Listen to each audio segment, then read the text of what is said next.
Le vent de fraîcheur incarné par Martin Saint-Louis lors de sa nomination en février 2022 résiste toujours, mais pour combien de temps? La question, je pense, mérite de plus en plus d'être posée. Charismatique, Martin parle au monde. Ses déclarations imagées lui sont d'un secours précieux au niveau des relations publiques. Le discours est franc et humain. Lorsque, de nulle part, il sort publiquement pour prendre le blâme d'une situation ou expliquer qu'il peut et doit être meilleur derrière le banc, les vapeurs se maintiennent. Le public est ému devant la vulnérabilité de l'homme le plus en vue du Québec. Toutefois, Martin demeure chargé du maintien de l'indice de bonheur des Québécois. Quand le Canadien va bien, le peuple a moins envie de chialer contre les taxes et les impôts.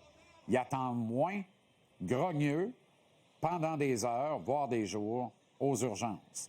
Martin a bénéficié de l'aura dont tous les coachs nommés chez le Canadien bénéficient. Son amabilité lui permet de continuer de surfer sur cette aura, du moins pour le moment. Tôt ou tard, et c'est déjà commencé au rayon des plus vindicatifs, on questionnera les capacités réelles du coach à conduire les Glorieux au port des champions. Le CH encaisse cette saison une quantité plutôt affolante de volées. La moitié des revers du club l'ont été par au moins 3 buts. Lors de 5 des 16 défaites, l'équipe a marqué au moins 4 buts de moins que son assaillant. À 3 reprises, l'écart fut d'au moins 5 buts et l'équipe a en plus mangé une volée de 7-0 le 13 novembre en plein Centre Bell contre les Stars de Dallas, comment l'oublier. Le CH a un dossier de 7, 10 et 1 à domicile. Dire que le Centre Bell n'est pas une forteresse est un euphémisme. Le 3/4 des fessées infligées aux Canadiens, 6 sur 8, furent devant les fidèles partisans de l'équipe. Invariablement, tout ça finit par rattraper un coach.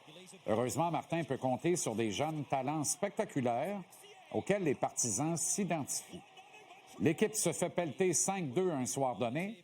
Si Lane Hudson amorce une percée, que Nick Suzuki flaire la bonne occasion et que Cole Caulfield ou Ivan Demidov complètent en scorant, le monde va quitter le temple déçu, mais va rapidement se consoler en se repassant dans la tête et le cœur le but spectaculaire auquel ils auront assisté.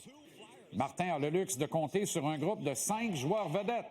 Aucun de ses prédécesseurs n'a pu jouir d'autant de talent sous ses auspices depuis plus d'un quart de siècle.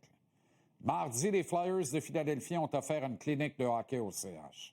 Une autre, devrais-je dire. Rick Tocchet dirige les Oranges, conscient de ce qu'il a sous la main, c'est-à-dire un club moins talentueux que celui du Canadien. Son approche est aussi méthodique que respectueuse des règles de l'art du hockey sur glace de la Ligue nationale. Celui qui se joue quand ça compte vraiment, soit dans le dernier droit des saisons régulières et, bien entendu, en séries éliminatoires.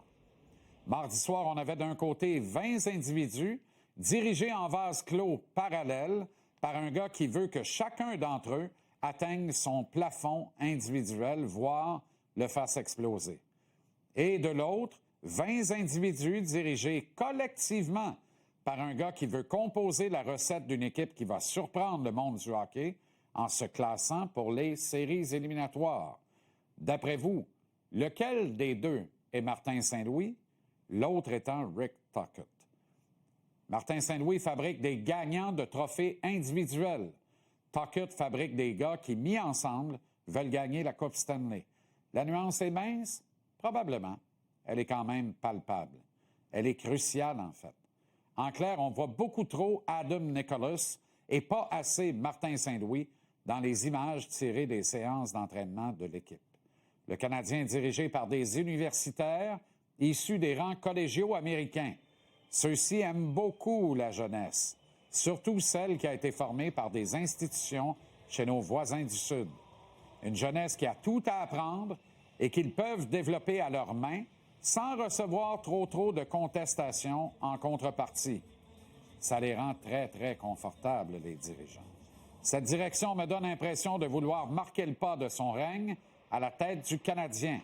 Que de partout dans les circuits de Batman, on dise d'eux un jour qu'il y a eu un avant et un après Gorton Hughes Saint-Louis and Associates. On doit sans doute ce constat à leur confiance débordante, ce qui n'est pas un défaut, sauf si cette confiance est encore plus débordante de la part du grand patron qui leur signe un chèque en blanc sans demander de reddition de compte.